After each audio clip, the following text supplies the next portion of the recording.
note the difference one feels with the side that was attended to a few seconds ago, a few minutes ago, and the side which was not. Because, believe it or not, even when we turn to the left, most of the muscles on both sides work. But those to which, or to the side, on the side where we attend to our sensations, to our feelings, to the kinesthetic sense, to the space around, to whatever we do, the side which is attended to is the side where the real change takes place. It's of course not on the side, but on the brain, the nervous system in general. Hence the importance of doing it on one side and let the other side go through the corpus callosum to the other hemisphere and improving it. Though the improvement in that takes hours, while the attended side is immediately affected.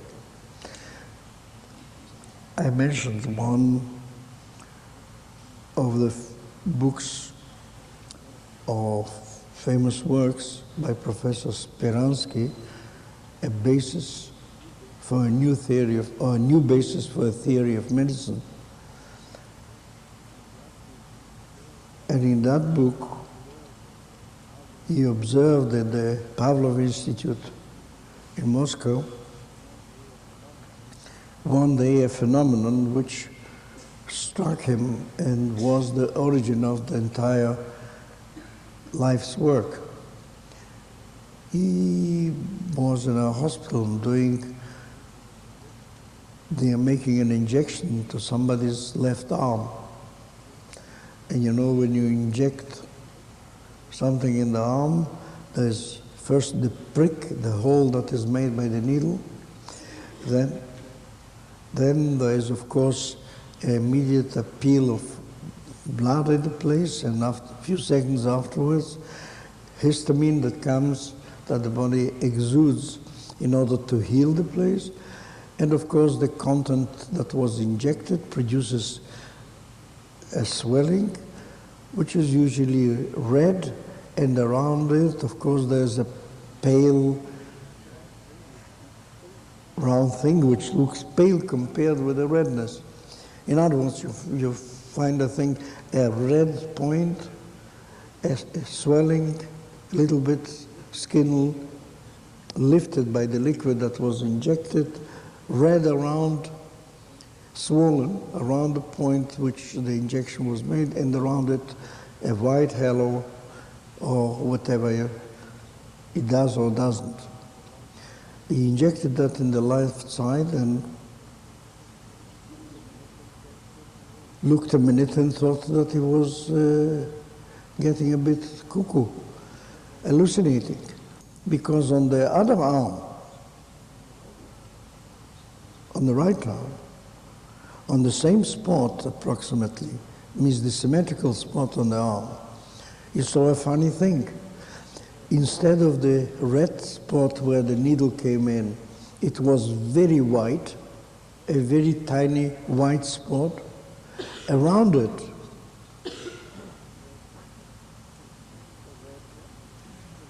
a red one corresponding to the swelling of the other arm. In fact, he saw like an image, a color complementary image of what he saw on the left arm, in which the injection was made. He was so astonished and didn't believe his eyes because he's never seen anything like that he asked his assistant there, "Can you see both arms?" And as they confirmed it, he thought that was a very queer sort of phenomenon. Everybody would, except many people say it's queer and therefore give it queer, so what? Give it up and tell somebody of a queer phenomenon. But he was so interested and said, obviously, That could not happen if there were not a nervous system. How could the right arm reproduce a kind of, say, a mirror image or an inverted color image of something that happened to the left arm? Obviously, that affected some part of the nervous system, which in the nervous system it could be performed like that. I don't really know. But without a nervous system, it was unthinkable. And he proceeded with a series of research programs to find out that, in fact, you could alter the reactions of the body, so to speak, because he didn't think of mind and body at that time, except nervous system and body, which in fact the nervous system is also a physical solid, so to speak. It's a bit wet, and not so solid, not hard, but it is a material support of the functions, like the material support of the body. Therefore, the brain is also body.